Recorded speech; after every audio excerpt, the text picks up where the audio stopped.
Good evening and welcome back to the shop here in beautiful spring-like Canterbury, New Hampshire. I'm glad to have you here, and tonight we're going to talk about crossbanding the edge of a round tabletop. So let's get into it. I made this quadrant, this 24-inch round, but I have this sample and I wanted to veneer it and then put some crossbanding, something like this. Crossbanding, by that we mean just we're going to go across and put this nice kind of perpendicular border to the edge.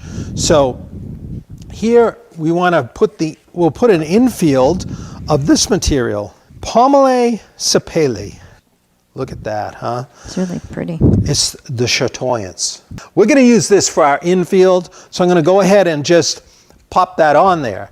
Now, here's the thing.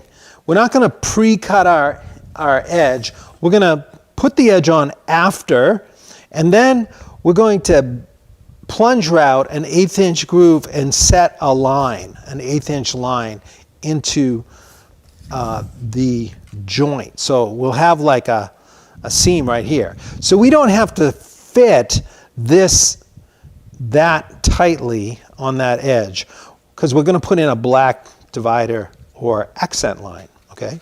It'll actually be a piece of ebony. So let's get this on first.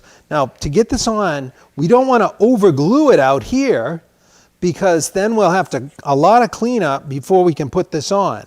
But we want to make sure we get enough glue so that this is really well glued down right out to the edge to the borderline or the seam, the transition point to the crossbanding out here. So it's going to be a line right in here. Actually, I decided that the border would be 5/8 wide. So, and then we'll have our 1/8 inch line. So the center of that 1/8 inch line is going to be 1 11/16. So let me get one of my little squares here and a pencil. And we're going to set it to 1 11/16 and make a little line. I'm going to do this lightly so I don't.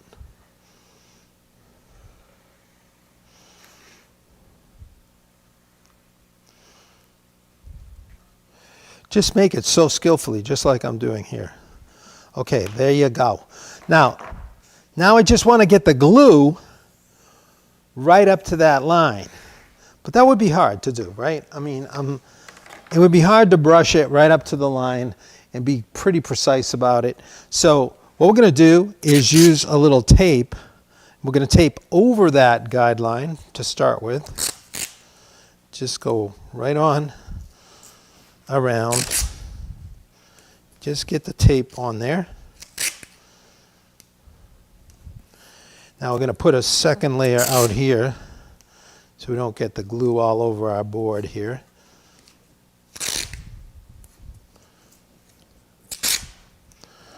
I decided I just wanted the border based on the size of the table or whatever. I like a 1 5/8 wide border. That's what I decided for this size top. So then I'm going to have the 1/8 inch inlay line that I mentioned earlier. It'll be similar to this. Then that's going to be next to it. So the center of this 1/8 inch line is actually going to be 1 11/16. So I'm adding a 1/16 to 1 5/8. Okay. So that's my cutoff line or the seam line that I want to make between my center and my border. So then when I plunge route for this, I'm going to be cleaning up that seam because it's not going to be perfect, but it's going to be pretty good. Now I'm using this marking gauge, which has like a knife-like cutter here. I probably should have refreshed it, but I set the distance between the fence on the marking gauge to the knife edge at 1 11/16. All right, so it should come down on this tape pretty close to where I made the pencil mark. Now I'm going to use my fence and just make a nice light cut. I want to get right through that tape. Let's go again. One more time for good measure. Bang. Okay, now we're going to peel off that inside tape. So this is going to give us a nice clean cut right to our 1 11/16. Huh? All right, so now we're going to just glue. We've already got our edge. We're just going to glue right up to that edge, and then we'll get it in the press. Would a wheel marking gauge work for that, Tom, as well? A what? A wheel marking gauge? It should. Yeah, those are pretty sharp. They have a pretty sharp edge, but you have to try it. I'm not sure. I don't have one here, but I was just looking at one at Mike's house in his cabinet, and it was very sharp. So I know it would have worked, but that's more like a knife slicing, but I'm pretty positive you'll be good. All right, so I'm just going to roll this out on the MDF, and see, we're going to go right up. We don't have to worry about getting it on the tape. So it's like we taped it off like we're a painter. And we're going to go right on out here. So if I was doing a large tabletop, I wouldn't be using this. I'd be using the regular 4-inch roller that we've used oft times before. Just making sure that it's right up to the edge of that tape.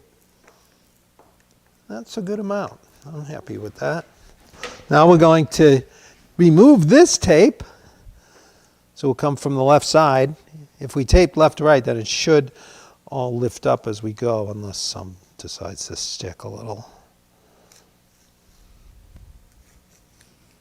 There we go. Keep going. Oh yeah. Now, look at that. We got our glue exactly where we want it. Let me get my press bag up here before I get too carried away. All right, here's our veneer. We're going to set it on there, just a little overhanging there. And it's plenty large here. We're going to cut that off. All right, so let's smooth that down, a little overhang. Looking good. And now we'll get the tape to keep it from shifting.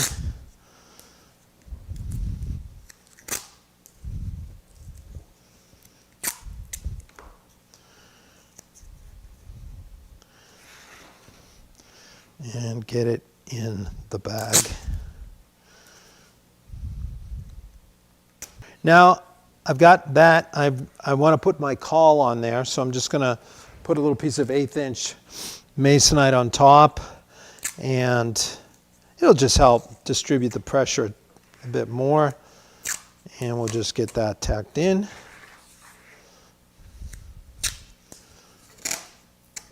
Okay, that'll do.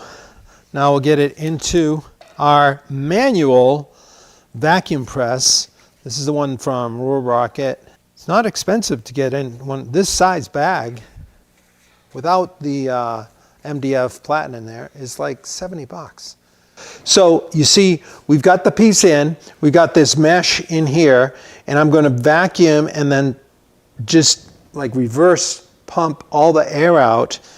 So the air is going to get sucked out from that mesh. But I've got to seal the bag before I'll get any kind of vacuum going. So you take off that little strip. Then we got this goop here that it's almost like roofing tar, but a little thicker. And that's how we seal the bag on this. And it's pretty amazing how well this seals. I've used this one a few times, so it might not. I got to make sure it's really flattened there. So we're going to turn on the vacuum, get most of the air out.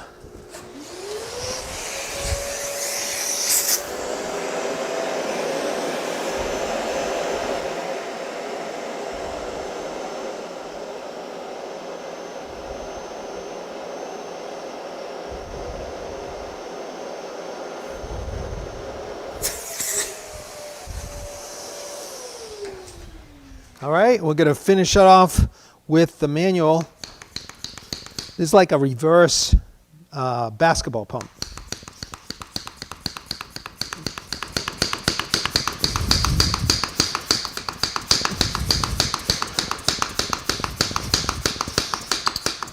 Okay, then when I hear the clicking on this one, I know it's full.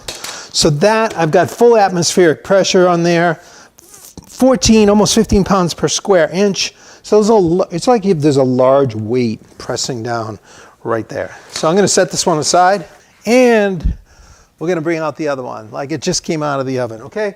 So once it comes out of the press, you're gonna have this. So I already trimmed off the extra here, but we've got that overlay, which isn't glued out here, but I did the same thing. I cut to that line. So we're gonna have to remove that extra veneer before we can start with our crossbanding. It's basically the same process. I use the same setup with the marking gauge and the sharp little edge there. Everything's in the same place.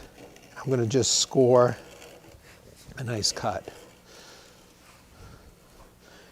And this is wood now, so I gotta go make sure I get down through it.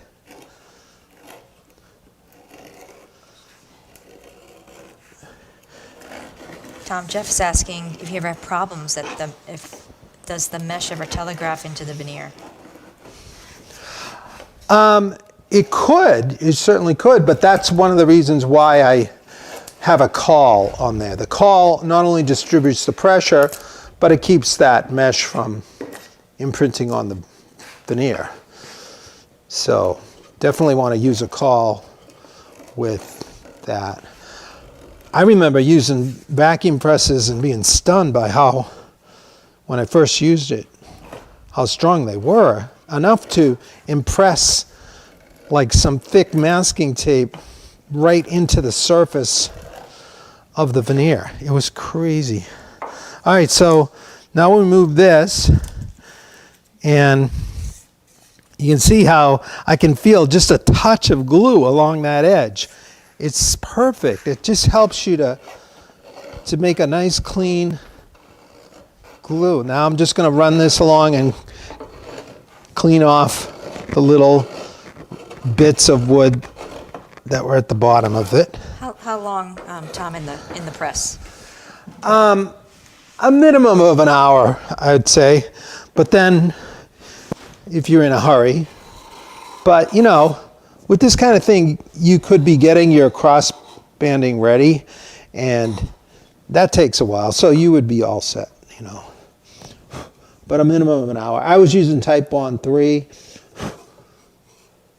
So I'm just making sure that there's nothing right up to the edge.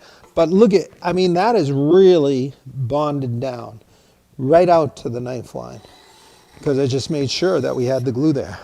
There you go. So look at that. We've got our veneer on. We've got our border. We're ready now to make our crossbanding and to apply it. So let's do that. All right, so I've got some of that really sweet Cuban mahogany. It's part of the wider grain, like the ribbon cut. It's actually part of the quarter sawn grain. So I have these large wide sheets, and I just culled away the best kind of ribbon to make this border with.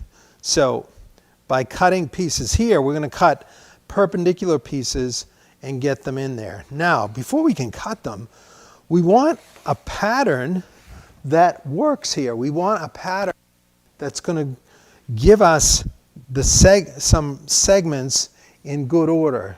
What I want to do is make a little template like this. So when you're doing a round thing, you want these segments of that linear grain to appear like they radiate nicely. And you don't want to see, you try to avoid seeing the joint. But the nice thing about this type of ribbon figure is the joint hides pretty well. So you only want to go so far before you have a seam that reorients the piece perpendicular to the center. If you keep going out, the stripes over here are going to start not radiating to the center. So we want to just keep these short kind of segments. So for this, I estimated about 4.5 inches would make a good little piece. It'd be wide enough to go fast enough, but I would every 4.5 inches, I will get another seam radiating as if it's off the center. So we want to make a pattern or a template something like this, okay? So this is 4.5 inches at the middle, and then this line is perpendicular to here. So if I use this as a pattern, this seam here would match really well with that seam along this curve. So to make one of these, it's a little geometry.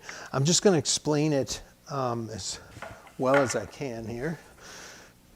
And I'll do it with dividers and a pencil. I'm on the back of one of the quadrants, and I'm just using this very same cut. Okay, so this represents, that's the inside curve. That's the curve that we want to match with our piece. Now, what you can do, and what I actually did, was I tacked a piece of this onto the material, and I had it a little wider than 1 inch and 11/16, so it would overhang. And then I had a plunge router to guide along down here. And let me show you what that looked like. I'm not going to do it right at the moment, but check this out. This setup is, this is a curve that was just sawn from that inside curve. I just took, that's the same, I'm sorry, this is the curve that matches the outside of our round. So you know how you got these straight fences, they're great, but then when you really want a positive, nice guide to ride along a curved edge, like our curved edge, like that, see that? You can make these little auxiliary fences for your router. And so all I did was hold this over a piece of, I have some 1/2 inch MDF there, drew the line, and I just bandsawed that as smoothly as I could, and then sanded it up a little bit, and then ran a couple screws through these slots in the fence, and there we have it. We have a modified, custom, curved fence for a 24-inch round table or a 12-inch radius. All right, so that gives you a nice custom fence. And I used that to plunge while this was stuck here. That's why I raised it up here, so that I could come in underneath it and plunge and get the inside curvature. So that router bit was set the 11/16. I'm sorry, the 1 11/16 off the fence to give us the identical curve on the inside. So I had the inside curve established that way, and now I needed to get these angles. I wanted to get these right so I wouldn't have to fuss too much with the seams once I cut out the pieces of radiant Cuban mahogany. So what I did was I decided here that I would have a segment of 4.5 inches. So right along, let me see if I can draw this. I'm just going to drag this along the line. Hopefully that'll work. Yeah, that's pretty good. So this is just so you can see the lines, but it's pretty accurate when you're knifing it in. This is just from the marking gauge showing that 1 11/16 border. Now I wanted a piece about 4.5 inches, so I went here and here. So that was going to be the inside of my pattern. So I want to create the angle accurately. So I used the dividers. These are the longer pointy dividers. I'm going to set the center of the divider into one end of that 4.5 width and make a little scribe over here. Let's mark that with pencil. So it goes sort of like that. And then I just pivot around and make another one over here. Okay, so that's the two ends. And then I did the same thing on the other, just go to the other point. I got another sweep over here. And then swing it around. We have another sweep over here. So now some of you who are good at geometry know this is child's play, right? So now we're going to take those points and we're going to use those as our pivot. And I'm going to extend now the calipers out. So it doesn't matter how far you go, it's just, you know, within the frame of, but going out further does help. So this is the first one off of that center. I went this side. So I'm going to make a sweep up in that area, then go over to the other side, make a sweep there. And what I end up with here, out here, is a crossing, nice little intersection of these two sweeps. And then I do the same on the other. This is the other two sweeps for the other side.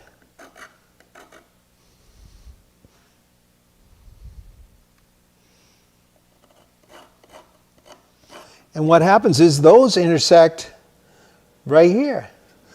So what these are doing is giving you the center intersection here. So if I had this all the way out to the center, I could have used my center point, but I didn't have this piece all the way to the center. And you can use this method with only having a fragment. So as long as you swipe your pieces out like that, now I can see that I need to connect that line. If I go from this center point to this one, I'm going to get, that's the angle I want on that round. Same over here. All right, so that's what I did. I scribed those. Then I just tacked my material. I put a straight edge against it, and I was able to get a knife line on those. And I tacked some material to it, and I just flush routed it. So that thing, these edges are really nice and true to that segment. So you see it should fit like right in there. I mean, it's a little larger for this, for how I drew it, but you can see that pencil line will carry right along the edge and right along the edge. So now I cut it a little wider over here, so I'd have some overhang out here. This is the template for the radiant veneer, okay? Cross-banded edge. We want this cross-banded edge right here. So we're going to cut some pieces. I've got this material right here, some nice veneer, and I've already made a few cuts. Let's see, I've got a little split here. So I'm going to move up, try to avoid that. And for this, I'm going to use a combination of a knife and a veneer saw. So on the inside edge, I'll just knife it, inside and outside edge.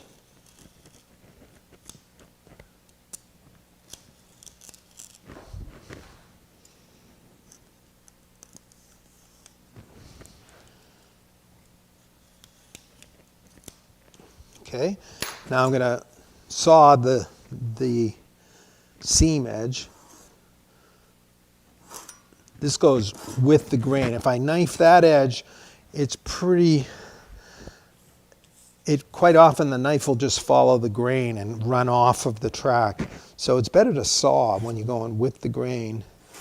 You'll get a cleaner cut. This veneer is not from Berkshire, correct? No, it's not. It's from a private stash I have, which I might make available at some point. I just would have to sort through and sell it in lots. I think when I get to a project that really lends itself to this, I'll give you an option and probably just sell a little of that material to make the project.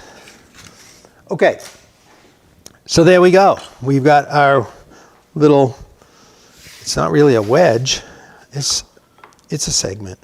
I've already taped up 3, so I already made 3 from the same material, and I taped them together, and now we just have to get this one over here, and that should be a pretty good seam.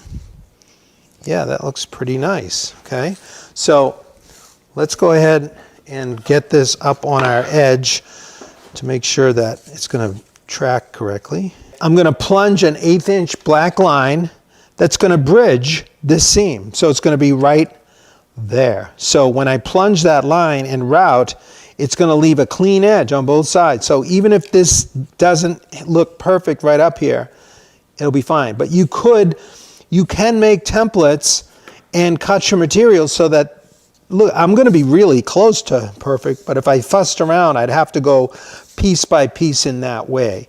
But going faster like this, I'm going to just tape together a bunch of them, and the seams are remarkably on, but I can see where I would still have to tweak them possibly. No, that looks pretty good. But you can lightly sand them and finesse them up to a curved edge like this. But once I get to that point, I'm just going to grab a piece of tape. Once I've got that, I'll just flip it over, and I'm just going to cut off the excess there, excess tape. And let's see, I'm going to put this on top so I kind of get a feel for it. It'll hit. I'm a little long with the veneer. You want to come over here? Yeah, just for a second. Sure. You can stay right there. Now I'm going to give myself a little slack by pushing it that way a bit. There we go. Now I'll cut it at this end. Okay, so that should give us our border. There we go. We can glue that in, and it overhangs a little bit out here. So now to clamp this down, I'm not going to put it back in the bag. You can just make a manual border. I've got a piece of MDF here. This is 1 inch thick. I actually glued up 2 1/2 inch pieces some time ago, and I had this in my kind of scrap pile. And I put some packing tape on this side to keep everything from sticking. And that's going to just go down, and I'll just throw some clamps on there. So we're ready to put our glue on and glue this in. So I'm going to just set it over. Let's get a little brush. Nathan's asking, to ensure equal segment length around the entire piece, would walking off the quadrant with dividers to an equal number of segments ensure that your banding is even? It would get you to the ballpark if you wanted to walk it off with dividers. Certainly, that wouldn't be a bad idea. But because you don't want to end up with like a 1 inch segment. If you did, I would just cut off a bit from the ones aside of it. But yeah, that's a good idea when you're thinking of the whole round. I wasn't even thinking of that because I'm only dealing with the quarter here. So, but this is a case where you're doing it in such a way that you're trying to conceal the seams by having, with that grain running in that direction, it will be hard to pick up the seams. Let's just do a little Japanese garden, rock garden pass, final pass. There you go. Okay, now we're going to just set this in. I want to get it right up to that edge. Are your inlays generally the same thickness, or do you vary them? The inlay can be whatever you want. Like the line can be deeper, which it is. Where the veneer itself is typically it's 1/42nd of an inch, unless it's a specialty thickness veneer. If you check out Certainly Wood, they have a section called just that, specialty thickness veneers. And you can get 1/16th of an inch, 12th of an inch, 20th. Anyway, it's just thicker if you're in a situation where you need something heavier. And you can even, sometimes it's as heavy, as an 1/8 of an inch, and I think, not as often, but that would give you, lamination material. All right, so that's all I need is just to hold it in place there. Then I'm going to set this down, and this plenty much spans it nicely. Okay, so we're going to just get a little snug on that. And I think 4 will be enough for this. Let's see, right about there.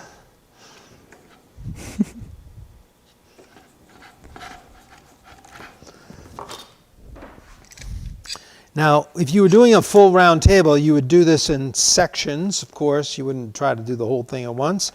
And so you would glue just shy of the end, but a good inch or so. So when you fit the next piece and taped it, you'd lift up and get glue with a stick or something, a piece of veneer, get the glue up under there, and then you tape your next segment down and proceed right around that way, just in kind of sections. Snug it all down. And there it is. You've got a cross-banded piece. Let me, I'll set this down over here. And let's take one out of the oven. All right, now I'm going to just peel this tape off. Get off some of this. This could be removed faster with a, just a warm setting on an iron. There it is. Now I've got this little overhang here. And I've already cleaned up this edge. I'm going to just go to the router table where I have a flush cut bearing. I'm going to trim that off easily.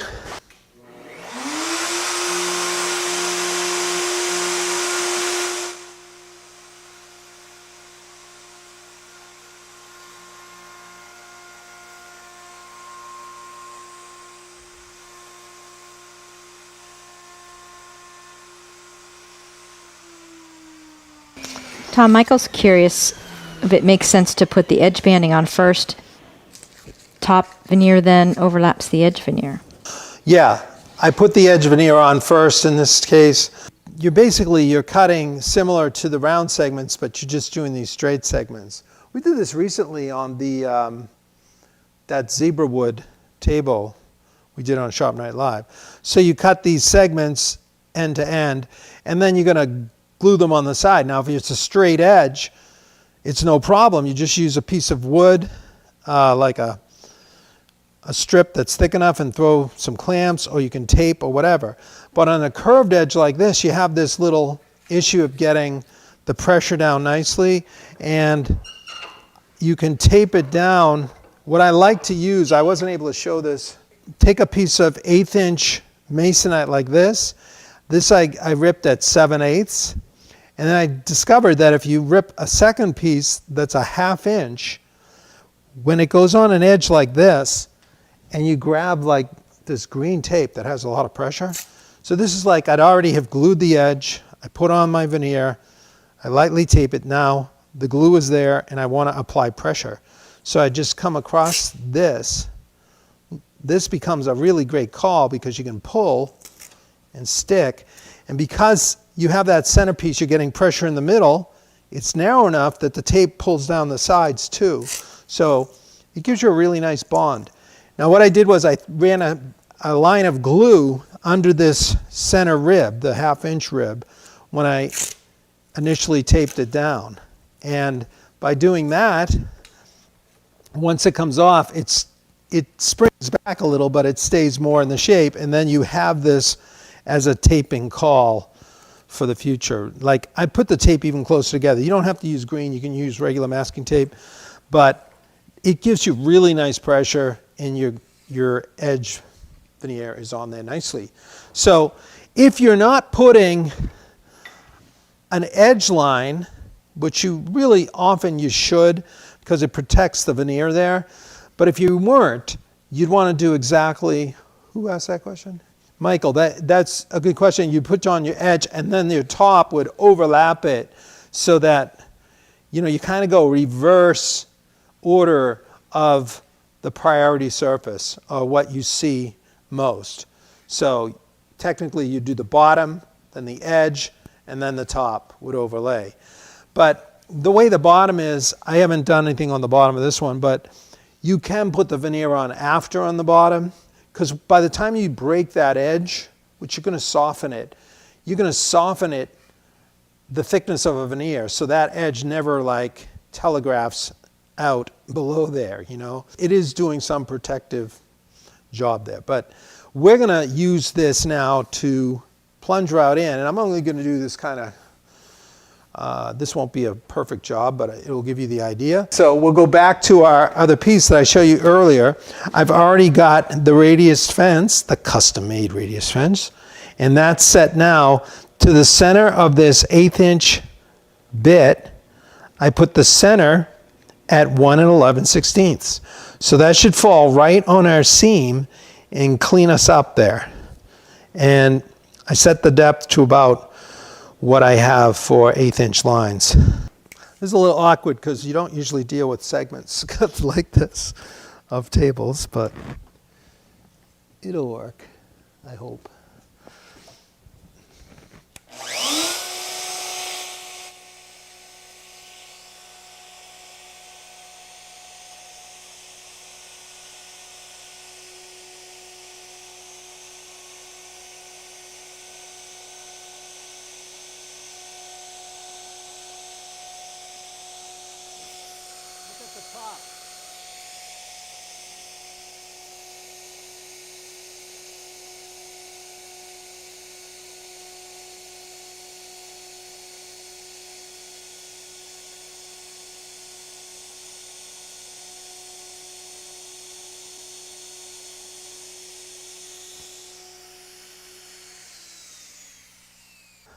The nice thing about that custom curvature fence is it just feels really positive along the curved edge. It's not, you're on a curve, but it makes it easily.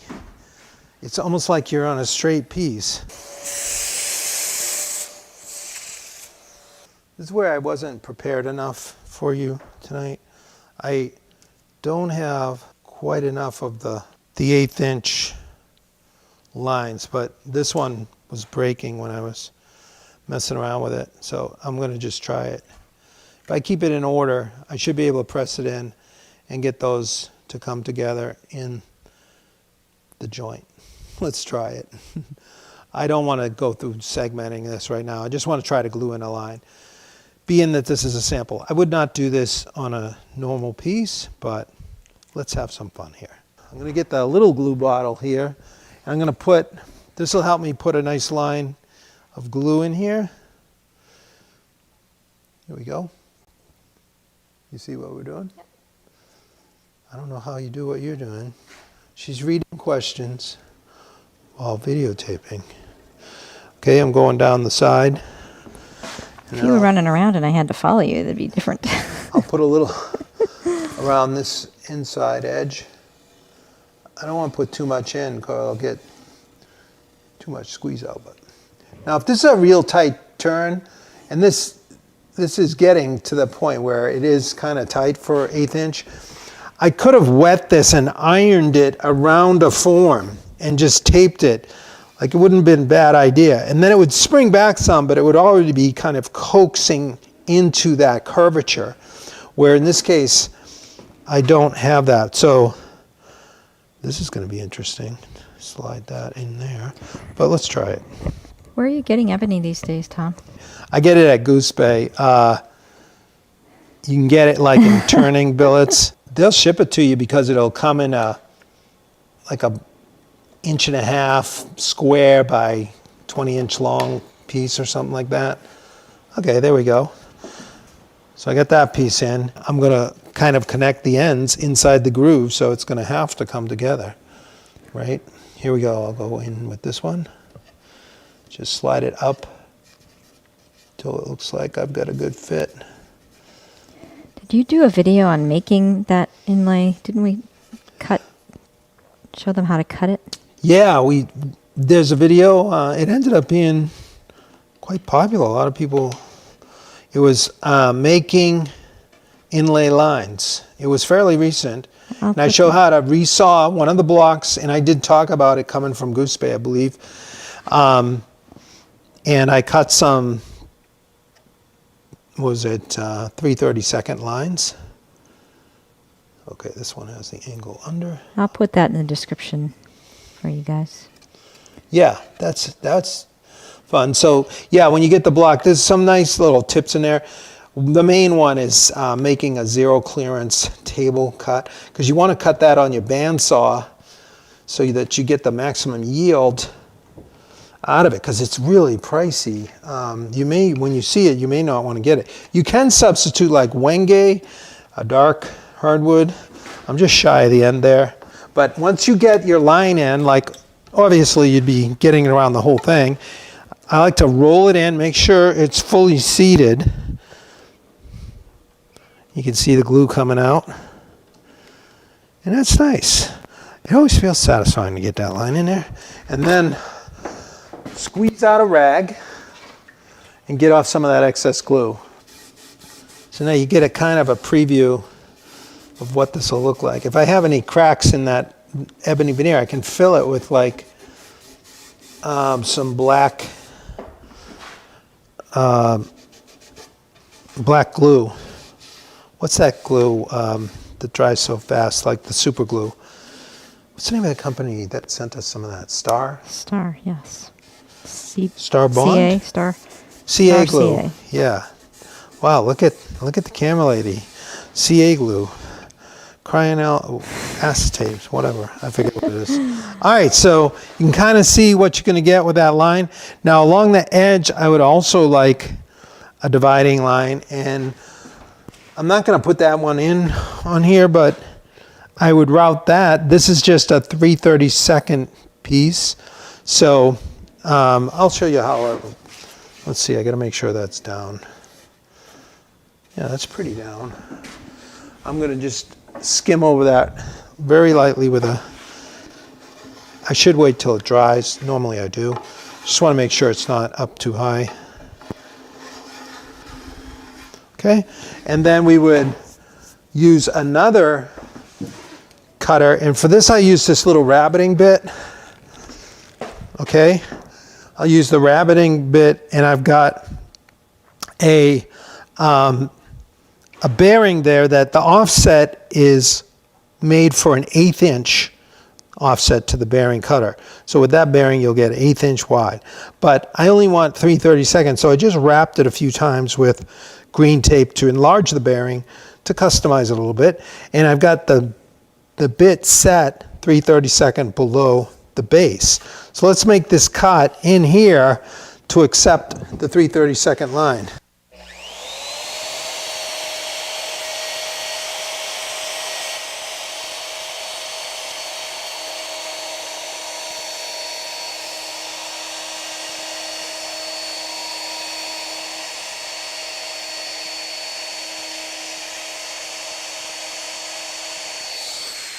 I'm not going to glue this one in, but it would go in the same way. I just put a line right in there.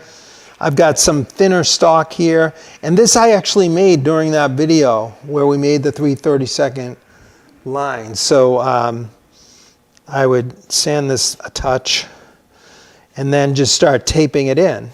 I tape it and then wrap it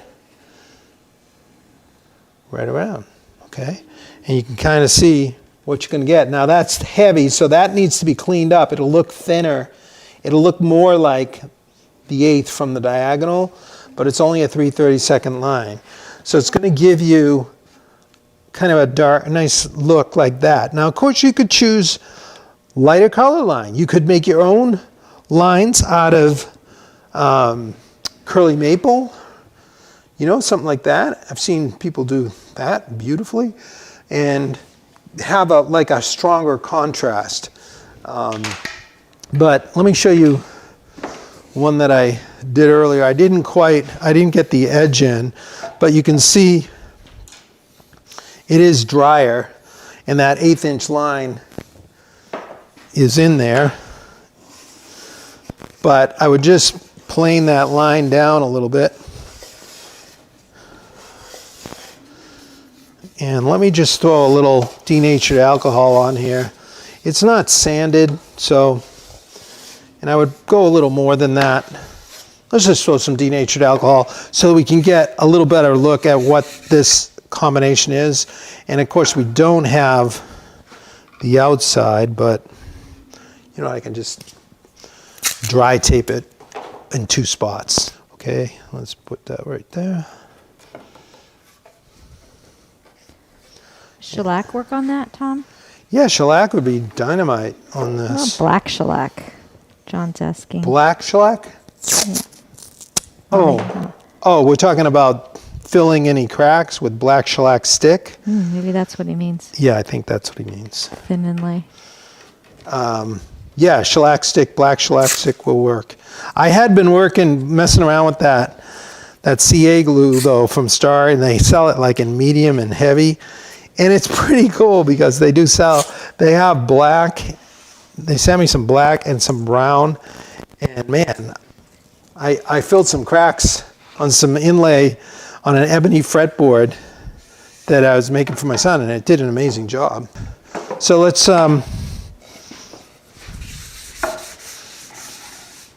so this is looking heavy. This will be better later on, but you can at least get the idea of the contrast.